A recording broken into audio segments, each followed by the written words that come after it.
Assalamualaikum warahmatullahi wabarakatuh. Jumpa kembali bersama Sang Hyang Cipta Rasa yang akan mempersembahkan kisah-kisah mistis menarik untuk menghibur teman-teman semua dimanapun berada.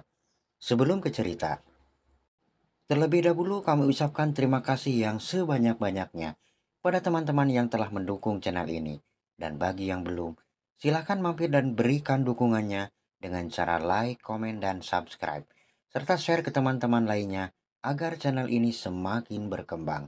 Dan jangan lupa aktifkan tombol loncengnya agar teman-teman tak ketinggalan cerita dari setiap video terbaru yang kami upload. Untuk penjaga privasi dalam cerita ini, nama tokoh dan tempat kejadian telah kami samarkan. Apabila ada kesamaan cerita, nama tokoh dan tempat kejadian mungkin hanya kebetulan saja. Nah, seperti apa kisah selengkapnya? Kita simak saja ceritanya. Tidak semua jin jahat dan menampakkan rupa yang seram. Jin dapat menjelma menjadi orang-orang pada umumnya. Bahkan seperti orang-orang yang kita kenal dalam kehidupan kita sehari-hari. Sebuah kisah yang terjadi di tahun 1990-an yang menjadi perbincangan hangat dari mulut ke mulut. Kisah yang menghebohkan kala itu. Namun sebelumnya, kami tidak bermaksud membuat sebuah opini buruk terhadap suatu kejadian mistis di masa lalu, dan tidak pula memaksakan kehendak untuk mempercayai sepenuhnya kisah ini. Semua tergantung pada keyakinan teman-teman semua. Berawal dari Hadi, seorang remaja berumur 20 tahunan yang hidup bersama kakek neneknya di suatu kampung yang jauh dari keramaian kota. Dalam kisah ini tidak diceritakan kemana orang tua Hadi, karena kakek neneknya lah yang merawat Hadi semenjak kecil. Dan selama itu pula, Hadi tak mengetahui siapa sebenarnya orang tuanya. Bahkan ia tidak mengetahui di mana saudara-saudaranya jika memang masih hidup. Dan sampai umurnya menginjak 20 tahun, ia pun memendam pertanyaan tentang siapa dirinya yang sebenarnya. Nah, kakeknya itu seorang petani dan neneknya seorang pedagang makanan kecil di pasar yang jauh di luar kampung mereka. Setiap pukul 2 dini hari, neneknya itu telah bersiap-siap hendak berangkat ke pasar dengan berjalan kaki, dengan membawa makanan kecil yang telah ia buat pada sore harinya. Begitulah kegiatan si nenek selama beberapa waktu. Dikarenakan kondisi neneknya semakin tua, sepertinya tak kuat lagi untuk berjalan terlalu jauh, maka Nek Amah akhirnya beberapa kali mengajak cucunya itu untuk berjualan di pasar sebagai persiapan ke depan. Jika Nek Amah tak ke pasar lagi, maka Hadilah yang akan meneruskan usahanya tersebut. Pada suatu ketika pukul 2 dini hari, tertatih-tatih Nek Amah dan cucunya berangkat ke pasar. Seperti biasa mereka melewati jalanan kampung yang waktu itu masih jarang penerangan. Mereka hanya mengandalkan lampu senter yang nyalanya sudah lemah. Langkah demi langkah mereka telusuri untuk menuju pasar tempat Nek Amah mencari nafkah selama ini. Nah, untuk menyingkat perjalanan mereka, lalu mereka memotong jalan setapak kecil yang melewati sebuah kebun milik warga. Tak nampak ada keraguan sedikit pun dari langkah Nek Amah. Kaki rentanya mampu berjalan cepat di keramangan cahaya lampu senternya. Hadi yang belum terlalu terbiasa melakukan hal itu nampak terengah-engah mengimbangi langkah neneknya. Dan ketika langkah mereka melewati sebuah pohon besar, si nenek lalu berujar, "Assalamualaikum, numpang lewat mak," ujarnya. "Loh, bicara sama siapa?" pikir Hadi. Di sana tak ada siapa-siapa. Yang nampak hanyalah sebuah pohon yang tinggi dan besar. Tanpa banyak bertanya, ia segera mengikuti ucapan neneknya tersebut. Kebiasaan itu akhirnya menjadi suatu keharusan yang tak pernah terlupakan ketika Hadi melewati pohon itu di waktu berangkat ke pasar. Hari-hari berlalu, sang kakek jatuh sakit. Di usia senjanya, akhirnya Nek Amah merawat dengan penuh kasih sayang. Dengan demikian, Hadilah yang kemudian meneruskan usaha neneknya tersebut. Mulanya ia merasa canggung, namun lama-kelamaan ia pun terbiasa berinteraksi dengan orang-orang di pasar. Pada suatu waktu, berturut-turut Hadi merasakan kesedihan yang mendalam ketika kakek neneknya yang merawat ia sejak kecil itu pun meninggal dunia. Dan dikarenakan ia tak pernah belajar bagaimana membuat aneka makanan kecil yang biasa neneknya buat, ia pun kebingungan harus berjualan apa di pasar. Namun, sebuah keajaiban selalu hadir untuk orang baik seperti Hadi. Seorang tengkulak sayuran di pasar akhirnya menawari Hadi untuk berdagang sayuran dengan sistem ambil dulu baru bayar nanti setelah berjualan. Dengan gembira ia pun menyambut baik tawaran orang tersebut dan akhirnya ia pun beralih menjadi pedagang sayuran. Namun karena masih baru, ia pun hanya mendapatkan pendapatan yang biasa-biasa saja. Waktu pun terus berlalu. Hari pun berganti, bulan dan tahun. Di keramangan cahaya senternya, ia pun seperti biasa berangkat ke pasar. Dan ketika langkahnya melewati pohon besar, tak lupa ia beruluk salam. "Assalamualaikum, numpang lewat mak," ujarnya meniru kebiasaan almarhum neneknya. Dan kebiasaan itu pun ia lakukan ketika melewati pohon besar tersebut di hari-hari berikutnya. Tak terasa, ia berjualan sayur di pasar telah memasuki bulan ketiga. Para tengkulak yang biasa menitipkan dagangan pun merasa senang karena keberhasilannya. Dan usahanya itu semakin lama semakin berkembang. Namun namanya juga di pasar, sering ada persaingan tidak sehat untuk saling menjatuhkan sesama pedagang. Ada salah seorang dari mereka yang kebetulan kiosnya berdekatan dengan Hadi merasa tidak senang karena usahanya merasa tersaingi. Rasa iri dan benci itu pun mulai tumbuh di hati tetangganya. Ia mulai melancarkan desas-desus ke orang-orang di pasar jika Hadi itu menggunakan sarana pelarisan dengan jasa pesugihan. Bukan itu saja, tetangganya itu mulai menurunkan harga jual sayurnya. Tentu saja hal itu membuat para pelanggan Hadi beralih belanja pada tetangganya tersebut. Lama-kelamaan usaha Hadi menjadi sepi. Ia pun mulai tutup lubang gali lubang pada tengkulak untuk memperbaiki usahanya yang sudah mulai kembang kempis. Yang menjadi keheranan Hadi adalah sayuran yang baru saja dikirim tengkulak beberapa jam berada di kiosnya perlahan membusuk. Aneh. Padahal biasanya sayuran akan bertahan selama 2 hari. Ini baru beberapa jam sudah busuk. Sungguh di luar akal sehat. Dan hari itu adalah benar-benar hari yang paling buruk sepanjang hidup Hadi. Di mana para tengkulak yang menitipkan barangnya beramai-ramai menagih hutang padanya. Bahkan mereka mengancam jika tak dibayar maka kiosnya itu akan disita kemudian dilelang untuk membayar hutang-hutangnya pada para tengkulak tersebut. Akhirnya dengan pembicaraan yang alot dan emosi para tengkulak itu disepakati jika Hadi diberi kelonggaran untuk melunasi hutang-hutangnya 7 hari ke depan. Jika tidak, maka kios itulah yang akan digunakan untuk melunasi hutang-hutangnya. Dengan langkah lunglai, ia pun hari itu menutup kiosnya dan pulang ke rumahnya. Di rumahnya, Hadi yang hidup menyendiri sepeninggal kakek neneknya itu gelisah tak menentu. Ia memikirkan bagaimana melunasi hutang-hutangnya yang semakin menggunung.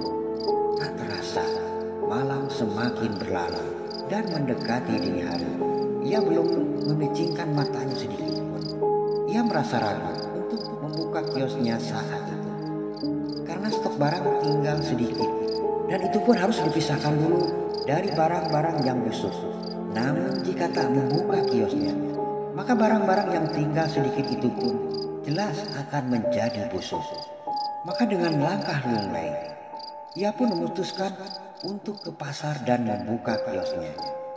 Langkah-langkah kakinya perlahan berjalan menembus dini hari. Di perjalanan itu, ia memanggil-manggil kakek neneknya yang telah meninggal. Entahlah, kok tiba-tiba mulutnya ingin memanggil mereka. Padahal Hadi tahu bahwa kakek neneknya itu telah meninggal dunia. Setelah itu, ada perasaan tenang yang menyelimuti hatinya dan memantapkan tekadnya saat itu. Apapun yang terjadi, ia harus membuka kiosnya dengan barang dagangan yang hanya tinggal sedikit lagi, yang jika laku, ia akan menyicil hutangnya pada salah satu tengkulak. Ketika langkahnya memasuki area di mana pohon besar itu berdiri, seperti biasa ia pun berpeluk salam. Assalamualaikum, numpang lewat mak. Seperti biasa tak ada sahutan. Lawang itu pohon, namun baru 3 langkah dari pohon itu, tiba-tiba, Waalaikumsalam, sini nak. Suara yang sepertinya ia kenal menyahut peluk salamnya dari arah pohon besar tersebut. Sontak saja Hadi menoleh ke asal suara. Ketika pandangannya menoleh ke asal suara di pohon besar itu, tiba-tiba pohon besar itu telah lenyap. Dan kini di hadapannya bukan lagi pohon besar, melainkan sebuah rumah kecil dengan lampu minyak yang menggantung di teras rumahnya. Dan di sana telah berdiri seorang nenek sambil melambaikan tangannya pada Hadi untuk mendekat ke arahnya. Entah mengapa juga, Hadi seperti terhipnotis oleh panggilan si nenek itu. Ia pun segera berjalan mendekati si nenek yang masih berdiri di teras rumahnya. Assalamualaikum. Kembali ia beruluk salam ketika telah sampai di hadapan si nenek. Waalaikumsalam. Ayo masuk, ujar si nenek ramah. Hadi lalu masuk ke rumah kecil itu dan duduk di atas dipan kayu yang terlihat sangat lusuh. Setelah itu si nenek memperkenalkan diri dan mengingatkan pada Hadi jika ia bukan orang jahat.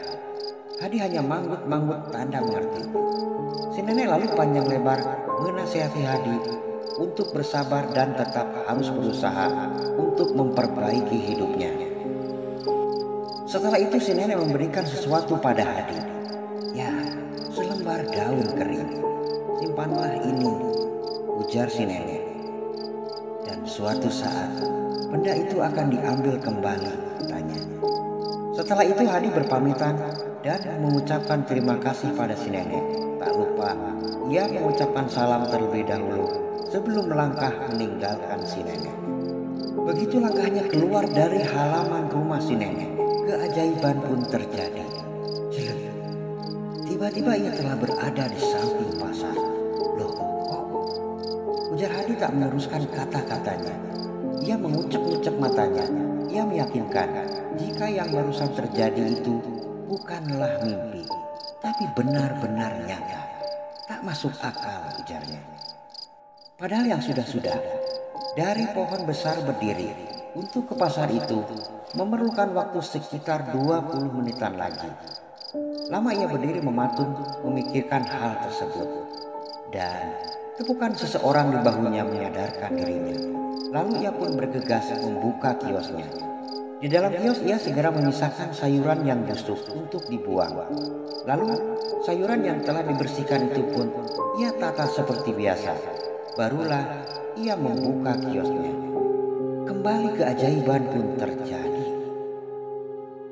Entah bagaimana awalnya, tiba-tiba di depan kiosnya telah penuh oleh para pelanggannya yang dulu. Mereka bertanya, kemana saja? Mengapa kios tidak buka dan lain-lain? Padahal kios Hadi setiap hari buka. Bahkan ia melihat mereka seperti tak melihat kiosnya dan malah belanja di sebelah kiosnya. Aneh, pikir Hadi. Dalam waktu sekejap, sisa dagangan Hadi itu pun telah tak tersisa dibeli oleh para pelanggannya.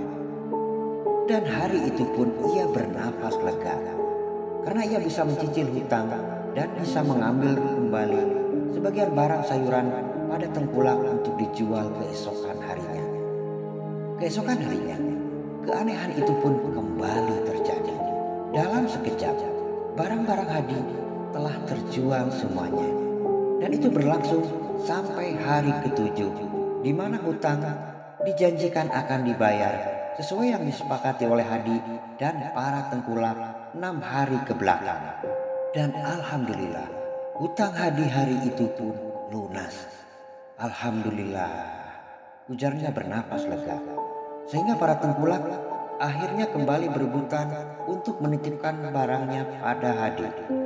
Keajaiban demi keajaiban terus terjadi sampai setahun lamanya. Sampai-sampai Hadi memiliki pekerja untuk membantu berdagang di kiosnya. Bahkan ia telah merenovasi rumahnya yang dulu menjadi lebih baik. Dan karena ia telah mapan dalam usahanya, ia telah membeli sepeda motor. Sehingga sudah lama tak melewati pohon besar itu.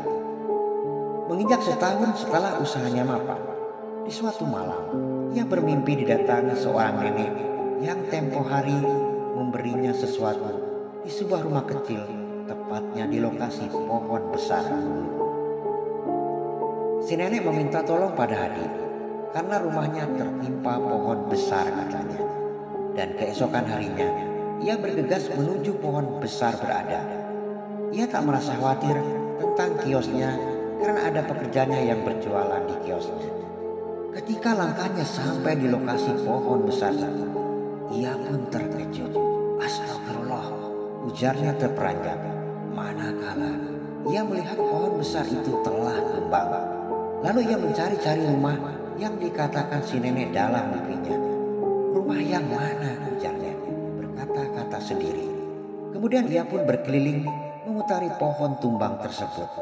Dan terlihat dengan jelas sebuah batu nisan tua, rupanya tergencet dan tertimpa dahan pohon besar itu. Karena telah memiliki uang, ia lalu menyuruh beberapa orang untuk memotong dan membersihkan pohon dari area tersebut dan menumpuknya pada suatu tempat. Dibersihkannya batu nisan dan area di sekitar makam yang hanya satu-satunya di tempat tersebut, yang entah makam siapa. Ia pun tak terlalu memikirkan hal tersebut. Malam harinya, ia kembali bermimpi didatangi oleh sosok nenek yang pernah datang di mimpi-mimpi beberapa waktu belakang. Dalam mimpinya itu, si nenek mengucapkan terima kasih pada Hadi karena telah membantu membetulkan rumahnya. Dan ia berkata akan mengambil kembali benda yang dulu pernah diberikan pada Hadi, ya, selembar daun. Dan ketika Hadi terbangun, ia melihat benda pemberian si nenek telah raib dari tempatnya. Sungguh kejadian yang di luar akal sehatnya. Hari pun terus bergulir. Kini Hadi telah berumah tangga dan memiliki anak. Semua kejadian yang telah ia alami secara rinci diceritakannya pada seorang tetangganya yang kemudian sampai ke tim Sang Hyang Cipta Rasa. Semoga kisah ini menjadi pelajaran untuk kita semua. Ambil sisi baiknya dan buang jauh-jauh sisi negatif dalam kisah ini. Dan semoga kita semua selalu dalam lindungan Tuhan yang Maha Esa. Amin. Nah teman-teman, sampai di sini ceritanya. Semoga dapat menghibur kalian semua dimanapun berada. Terima kasih pada teman-teman yang telah menonton dan mendengarkan ceritanya. Mohon maaf apabila ada salah-salah kata. Sampai jumpa di kisah mistis selanjutnya hanya di Sang Hyang Cipta Rasa. Assalamualaikum warahmatullahi wabarakatuh.